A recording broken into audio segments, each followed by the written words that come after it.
All right, we're cooking venison chili today, and I'm gonna go over this recipe. This is a new try for me.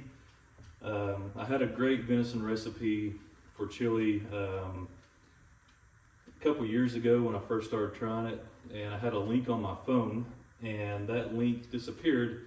The website is no longer available. So, past few times I made it, it's been good chili, but nothing exceptional. So I wanted to experiment a little bit today and use a couple different ingredients and see what happened. So I'm gonna go over this and see how it goes. But I've already done a test taste, and man, it's got a great sweet but spicy flavor to it. I don't taste any gamey taste at all. It just tastes like really, really good chili. So the first thing I used was Hunt's tomato sauce, and this is a 15-ounce can. I used 2 of these, so I used 30 ounces. Of course, you could get a 29-ounce larger can if you wanted to, make it a little easier.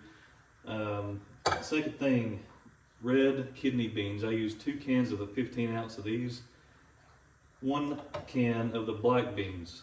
So you can experiment with that and change up the bean ratio if you want.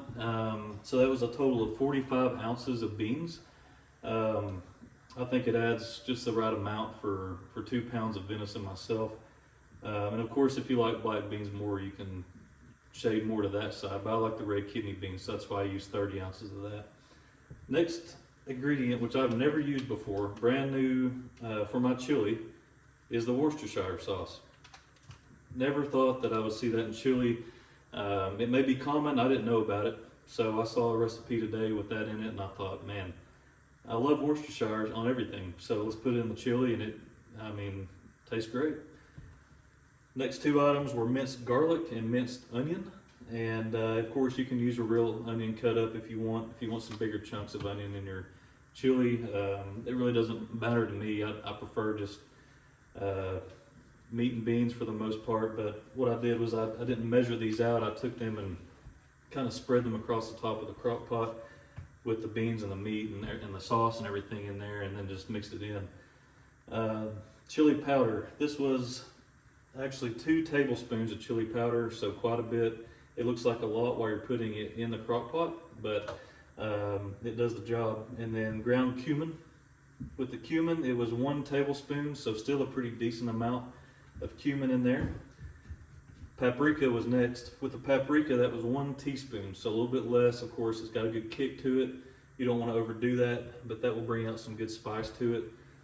And then to offset that spice, bring in some sweetness. Never used it before either. Cinnamon. This worked great. I think that's what I'm tasting when I'm tasting that sweet flavor in this chili. Very much needed ingredient if you want to give a little different taste to the chili. Bring out that sweetness. You've still got your spices here to give you some spicy flavor. Really, really happy I put that in there. And then of course we just got our salt and pepper. When it came to the meat, I will say usually what I'll do as far as the gaminess goes to try to calm that down a little bit is I'll thaw the meat out, put it in a bowl with zesty Italian dressing. That does seem to help quite a bit. Leave it overnight, cook with it the next day. But this time I didn't have that much time to work with. So we're cooking this all on the same day. So I thawed the venison and cut a few little slits in the packaging, drained the blood, did that a few times, and then also took the meat out and worked with it to drain it some more. So that was the most of the prep I did, was just getting that blood out. And from what I've been told, from what I've experienced, when you get the blood out as best you can, that really calms down the gaminess of your meal whenever you're using venison or any type of wild game. So that is an important step. And if you don't mind it, I don't mind it too bad, but I know other people don't like it that are going to be eating the chili. So if you don't like it, or if you don't mind it, it's really not a big deal to not mess with that too much. But for me, I just wanted to get most of that out of there, and it worked really well. So this is the final product.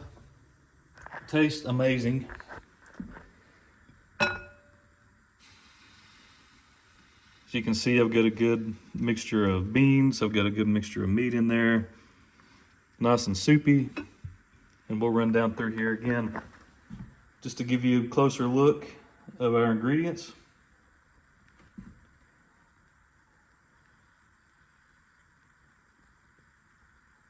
And that's it.